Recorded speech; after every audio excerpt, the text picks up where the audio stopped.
আসসালামু আলাইকুম। রাফসান ফ্যামিলি ব্লগের নতুন আরেকটি ভিডিওতে আপনাদের সবাইকে স্বাগত জানাচ্ছি। তো শুরু হয়ে গেল আরেকটি নতুন দিন।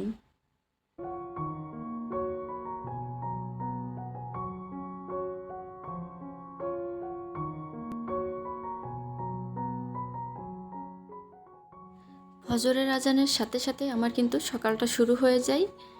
আর সেই সাথে নিজেকে কিছুটা সময় দিয়ে হালকা পাতলা ব্যায়াম করি, ধর্মীয় রীতিনীতি মেনে চলি কিছুটা। আর তারপরে এই যে রান্নাঘরে চলে আসি। তো রান্নাবান্না শুরু করে দিয়েছি অলরেডি। এখানে আমি আজ কই মাছ দিয়ে, আলু দিয়ে এবং টমেটো দিয়ে রান্না করব, আর সেই সাথে খুশি ভাজি করব। অনেকে এটাকে চিচিঙ্গা বলেন, তবে আমাদের যশোরের ভাষায়, আমাদের এলাকার ভাষায় এটাকে খুশি বলি।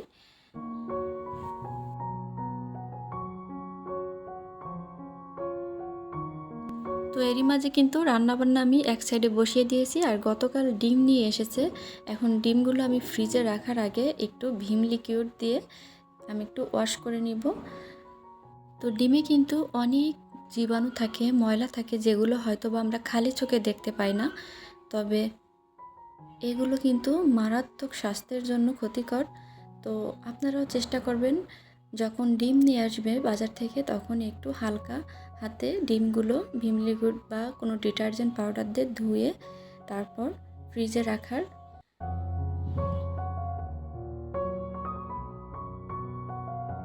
তো এই তো আমি ডিমগুলো নর্মাল পানি দিয়ে ধুয়ে নিয়েছি। এখন এইগুলোকে হয় ফ্যানের নিচে শুকাইতে হবে, আর না হলে কাপড় দিয়ে ভালোভাবে মুছে তারপর ফ্রিজে রাখতে হবে। তাহলে ডিম নষ্ট হওয়ার কোনো সম্ভাবনাই থাকবে না।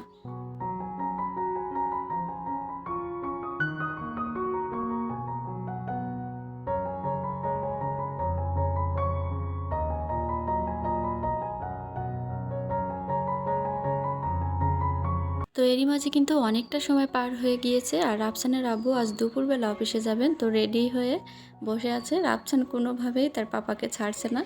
তো ওরা বাবা ছেলে খেলাধুলা করছে, আর এই সুযোগে আমি ভাবলাম ওদের জন্য কিছু পিঠা তৈরি করে দিই। পৃথিবীর প্রত্যেক সন্তানের কাছে তার মায়ের হাতের রান্না কিন্তু বেস্ট হয়ে থাকে। আমিও তার ব্যতিক্রম না। তবে আমার আম্মু এই যে মাঝে মাঝে আমাদের তেলের পিঠা তৈরি করে দিতেন। অনেকে এটাকে পাকান পিঠা বলেন বা ভাজা পিঠা বলেন। তো এগুলো তৈরি করে দিলে আমরা কিন্তু মহা খুশি হয়ে যেতাম। আর সেই দিনগুলোর কথা এখন মনে পড়ছে। তবে আম্মুর মতো যে পিঠা তৈরি করব বা সেইভাবে হবে, এইটা বলার সাহস আমার নাই, কারণ আম্মুর হাতের পিঠা তো আম্মুর হাতেরই পিঠা। তো রাফসান কিন্তু এগুলো খেতে খুবই ভালোবাসে। তো ওকেও মাঝে মাঝে তৈরি করে দিই, আর আমরাও সেই সাথে এই যে একটু করে খাবার সুযোগটা পেয়ে যাই।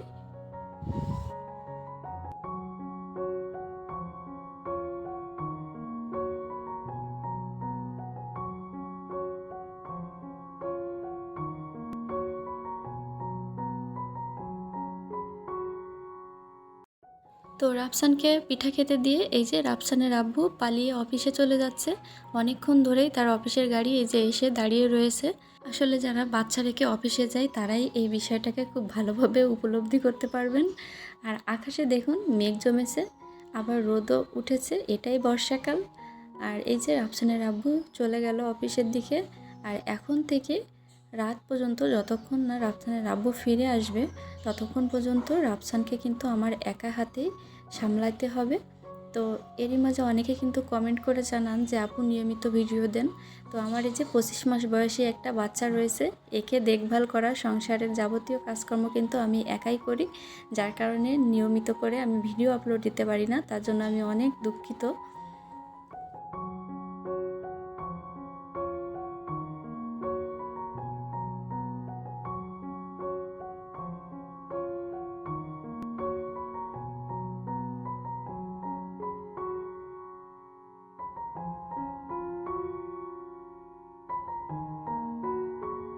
তো মাশাল্লাহ আমার বাচ্চা কিন্তু পড়াশোনা এবং ড্রয়িংয়ে খুব আগ্রহী।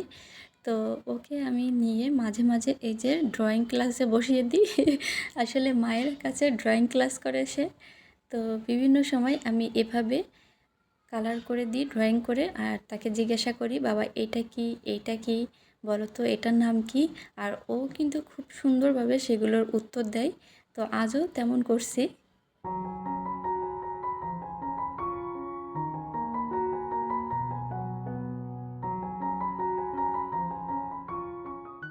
এরই মাঝে কিন্তু অনেকটা সময় পেরিয়ে গিয়েছে। তো রাফসানকে নিয়ে অনেক সময় ধরে খেলাধুলা করেছি। এখন সন্ধ্যাবেলা। তো মা ছেলে দুজনে মিলে এই যে নুডলস খাবো এখন। খেয়ে দিয়ে তারপর আবার রান্না করতে যাব রাতের খাবারটা।